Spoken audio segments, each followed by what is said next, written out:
I'm Wendy and I'm an alcoholic. You'd think I'd be really thrilled to have a captive audience for the next hour, but I'm not.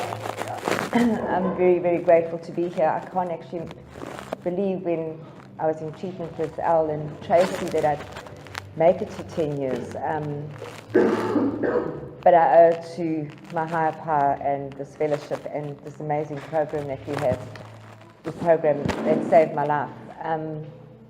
I promised myself I wouldn't say a lot because I listened to my last share on my phone this morning and I thought, I said that a lot, so I'll try not to. I won't go into all the gory details before coming into treatment. Suffice to say that I've always probably been an alcoholic, but I only picked up my first drink probably just before my 50th birthday.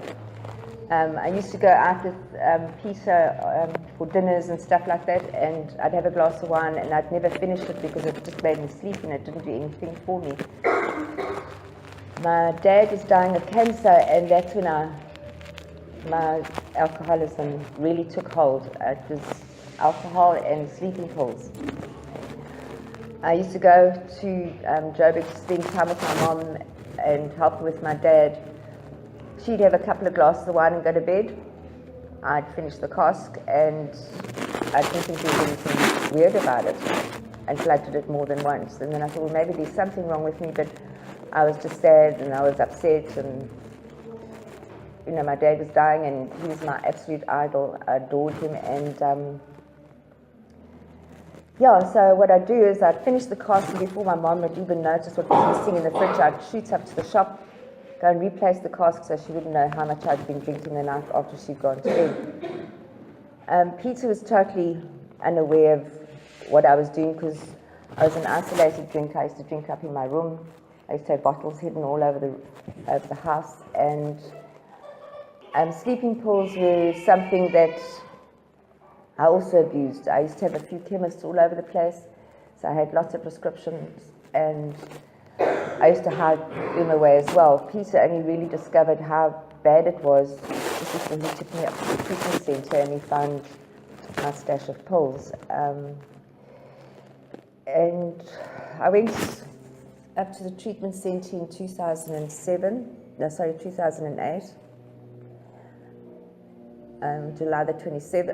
June the 27th, and I was not happy to be there, to say the least. Especially just before we went there, Peter had taken me, and the first person I'd met was Brian. And I always say this because it's something that a lot of people outside of these rooms don't understand, is when he told Peter and myself that he was an alcoholic and that he could help me.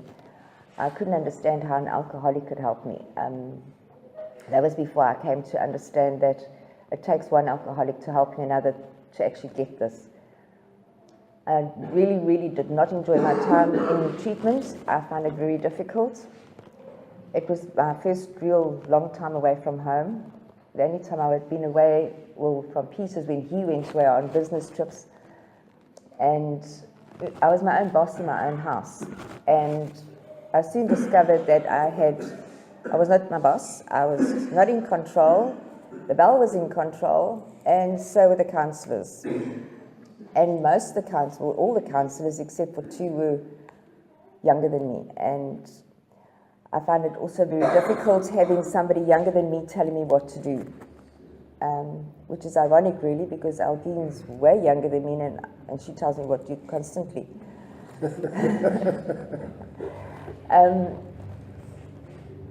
So anyway, I went into treatment on the 27th of June, and it was really hard from the get-go. I didn't like being there. I didn't want to be there.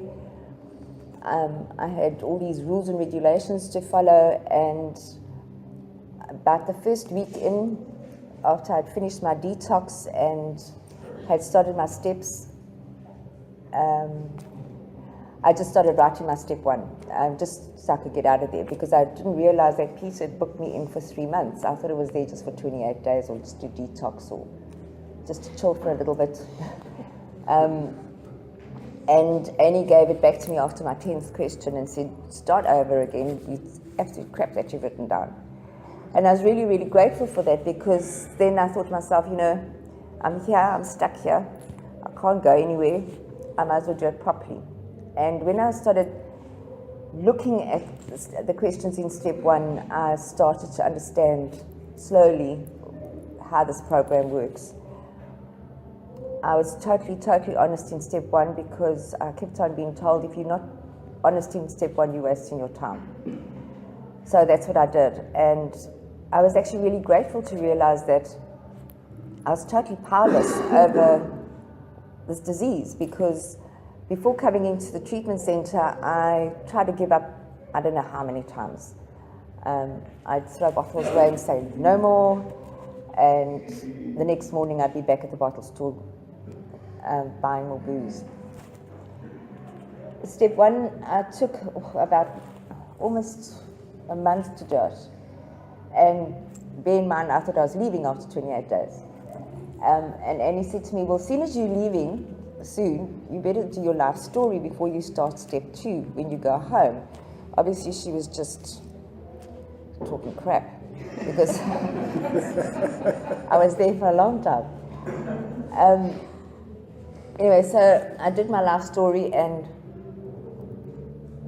when I wrote it out, I came across as a victim in every single situation of my life. I was married before, and he was one of those men that thought it was, his right to go out with the boys and screw around with other women and get drunk. And because of him, I never touched booze, because I didn't like what it did to him. So it was something that I never even touched. I didn't go into a bottle store to buy him beers, because I refused. And anyway, I said to Annie, just before my 28 days was up, I said, listen, I don't think I should go home. So she said, do you think so? So yeah, I think I should stay a little bit longer and, try and do some more steps. So she said, fine. She still hadn't told me I was there for 3 months. Anyway, when I did my life story, I came across as a victim. Poor me, this happened to me, that happened to me. When I was in treatment, my last brother was busy dying of cancer as well. So he was my last remaining natural family. My dad had gone, my younger brother had gone, my mother had gone. And now I just had this one brother, and he was now dying of cancer as well. And I thought to myself, well, he's not going to be around, and because I was really hoping by the time I got out, I'd be able to help him and his my sister-in-law, who I don't like much at all. In fact, we don't talk at all, because she's a bitch. And I did my step 2, step 3, and then while I was still busy with my step 2, my feedback came back for my life story. And it was rough. And all these people were telling me what an awful person I was. And Caleb kept on saying, nobody knows you, nobody knows you. And they didn't even realize up until that time that I even had another daughter. I'd mentioned my youngest son and my eldest son, but I'd never mentioned my daughter. And that was because when I got into treatment, Samantha and I hadn't spoken for 3 years, because it's her story and something that had happened between her and my mom. And my mom was dying, and I just cut her out, because I could do that. My godmother, she had a thing with my late husband, so I cut her out for 7 years. I never spoke to her. And my daughter, it was easy. I just cut her out of my life. And that was something I just did. You pissed me off, you no longer existed in my life. I carried on with my steps, and I took a really hard look at myself, and the more I wrote, the more I didn't like what I saw. I always thought I was quite a nice person. It turns out I wasn't. I'm surprised my husband's still sitting next to me. We've been married for nearly 33 years this year, and he should actually have a halo over his head, because I don't know how I put up with him. I think, he always says I was a sweet drunk, because most of the time I used to drink and go to sleep. I never really got nasty or got argumentative, but I took myself out. I isolated, and what the result is, I think for the 5 years or so that I was drinking, Peter barely had a wife, and my son barely had a mother. My younger son, my two older kids had already left home, so they weren't really involved in my drinking career. When I think I'd finished all my steps by the time my 2 months was up, or just over 2 months, and I decided now I need to leave again because my brother was on his deathbed. They hadn't given him very long to go, and I thought, no, I really need to be there. So I thought I'd go and tell the office that, please phone Peter, I need to go home now. I've done all my steps, I've been here long enough, and I must go. And I had another one of those before that. At 2 months, I said I wanted to leave. And I had a horrible reality group where people were telling me yet again what a horrible person I was, and I stuck it out for 2 months, and I'm supposed to be making amends to my husband and my son, so part of that was staying in treatment, and blah, blah, blah, blah. And I dug in my heels because I can be really, really stubborn. And all these people were saying, why I must stay, and my lip was out, and I was not staying, I wanted out. And then I sat there and I thought to myself, just because you think you're older and you've got seniority on most people, you're actually acting like a really old fool. Why don't you just stick it out? You've only got another month to go, and with living in Scotland, if you leave the treatment centre early, nobody from the treatment centre is allowed to talk to you, and I didn't want that. And various other reasons, because I thought 3 months of my life is not a whole hell of a lot, especially if I'm going to be living a totally different life to the one I had before I started doing the program. So I stuck it out. And then, like I say, 2 weeks before I was due to leave, I decided I needed to go again because then my brother needed me. I had no idea what I thought I was going to do up there in Joburg, because him and his wife and their friends are all very, very big drinkers. Of course, Jeff wasn't drinking much in those days because he was dying of cancer. And Annie phoned Peter, and my bag was packed. She phoned Peter. Peter came up to the treatment centre, and I said, I'm going to go home, and I want to go home now. And Peter turned around and said, no. Yes, I hated him again that day. I hated him when he took me into the treatment centre, and I hated him that day as well. And then I thought, he's right. I've got 2 weeks to go, same reasons to stay as the first time I wanted to go.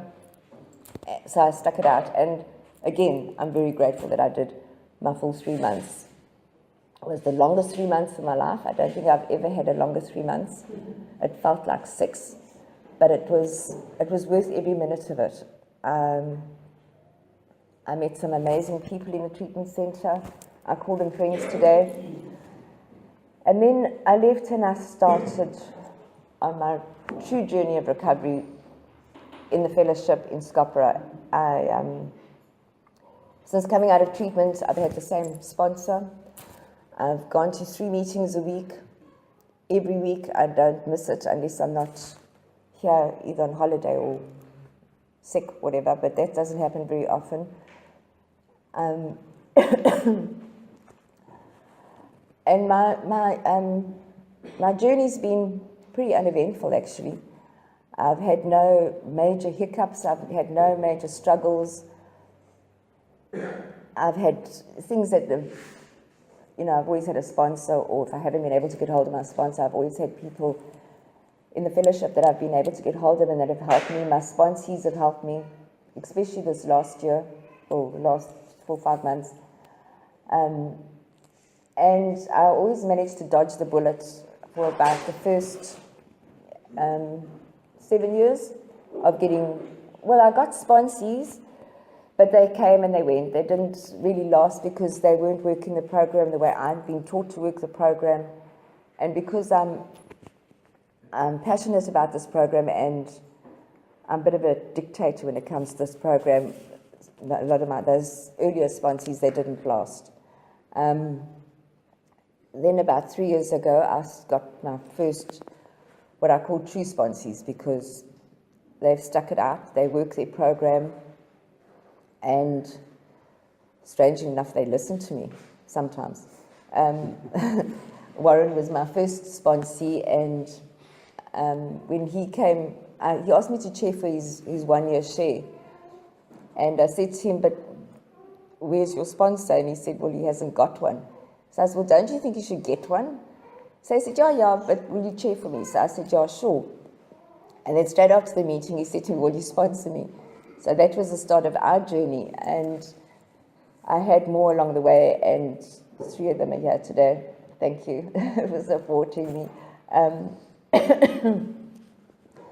Yeah, so I've had, I do service, and I try and carry this message to the best of my ability, and I try and carry the message to me, to other people, the way it was carried to me. For me, when Annie was my sponsor in treatment, and she was an enormous help. I thought she was soft, but she wasn't. When it came to step work, she was an absolute Nazi. And the other person that helped me a hell of a lot in treatment was Brian. I didn't like some of the sponsors or counsellors in the treatment centre, but I've changed my view on them, because they are as passionate, if not more passionate, about this program as I am, and they know what they knew it then, and they know now what they were talking about. So no matter whether you hate your sponsor or you don't like the counsellors, listen to them, because if I can get something out of this, and if I can recover at my age, anybody can. Because, like I said, I can't emphasize enough how stubborn I was. I thought I knew everything. I absolutely knew squat. And since coming into the program, I have learned so much, and not just from the program, but from the people in these rooms. I learn something new every day. Every meeting I go to, I learn something. And when they say you're never too old to learn, trust me, you're not. Because I didn't think a program of 12 steps could help you, or help me rather, with my alcoholism, and also help me to stop drinking. I thought that was all it was, stop drinking and stop using sleeping pills. But I came to discover it had absolutely nothing to do with substances.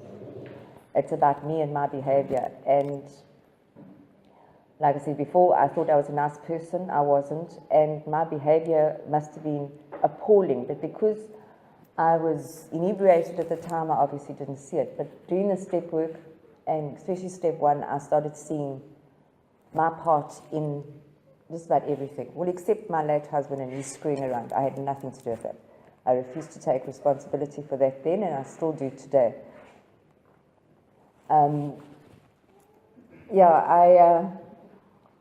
One of my biggest teachers have been the people that have relapsed in this program, because every time something like that happens, it reaffirms to me that it's not where I want to go again. I never ever want to go back to what I was like 10 years ago. Not being able to remember what Peter said to me the day before, and then like lying again, that I remembered, and glossing it over until more information came out, and then I'd start grasping what he was talking about. And that's a horrible way to live, not remembering, and also the lying, not remembering the lie that you told, and then trying to remember what you did to get out of that situation. Not having to do that anymore is a huge relief. I've stopped getting grey hairs from listening to, trying to remember stuff that I can't remember that happened, and I'm trying to pretend that I do remember that happened. I got 5 sponsees now. I used to have 6. Unfortunately, one of them relapsed. But again, that was a lesson to me, because she stopped listening to me, her sponsor, and the result is she stopped working the program, she stopped coming to meetings. She's just stopped doing everything that she was taught, because she also went to the treatment center. And again, that was, not something, it was a reminder to me that's not something I want to do again. And Peter was saying this morning that something about you can't believe it's 10 years, and I said to him, well, I'm so stubborn, I'm not going to give this away. So I'm holding on to it just as much as I held on to some of my resentments. And there was quite a few of them, most of which I've let go of. I wouldn't exactly call it a resentment, but when I came into treatment, I had a very good friend of mine, well, she was my best friend, that I'd known since we were in school together. And a year before I came into the treatment center, her son, her eldest son, had gone into a treatment center in the UK. He came out and he came and visited them about the time I was in treatment. And she was a huge help to Peter while I was up there. And I think about a week after I came out, her son went back to the UK and overdosed, because unknown to them, he'd still been using, even though he'd been in a treatment center for a year. And because I was so enthusiastic and I'd got this then sort of thing, she resented that. And from then to this day, she's never spoken to me again. It was something that really upset me. It hurt me a lot, because, like I say, we've been friends for a hell of a long time, nearly 40 years. And it was something that both Aldine and Peter had to keep on saying to me, let it go, let it go, let it go. And I found it very, very difficult. And after a while, I realized that I, again, have got no control over people, places, and situations. I had no control over the way she felt about me, and I couldn't control it. So it was eventually, I think it's one of the few things that it's taken me a long time to let go of. But I did, and to this day, like I say, I still haven't heard from her. All I can do is wish her well.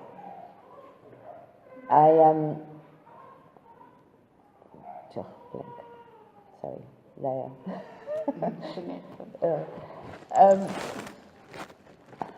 Yeah, I've had a remarkable recovery. I've had a very happy recovery. My youngest son, who did not want to speak to me at all when I was in the treatment center, he just cut me out. He wouldn't even ask Peter how I was, because he was so disgusted with me. For the full 3 months, I didn't hear from him. And slowly but surely, that relationship came back. It didn't take very long, because I think he saw after about 6 months that I was different.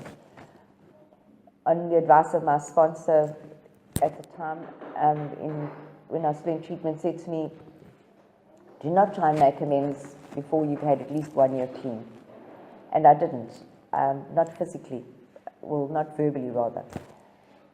But for the first year, I never sat Peter down or Jared down and said to them, look, I'm sorry, I apologize for my behavior. I didn't do that.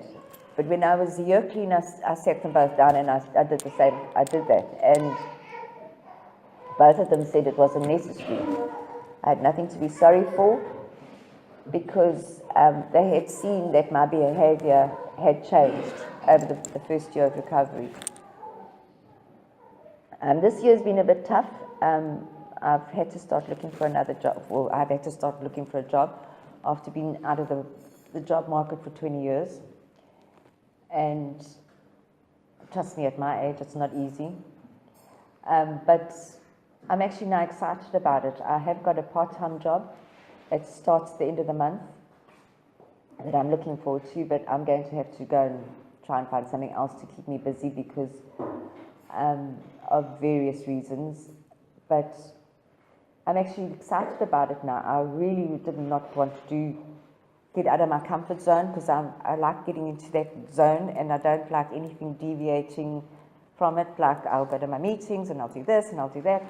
But having to now get up and do something to earn money, because it was a bit difficult to wrap my mind around.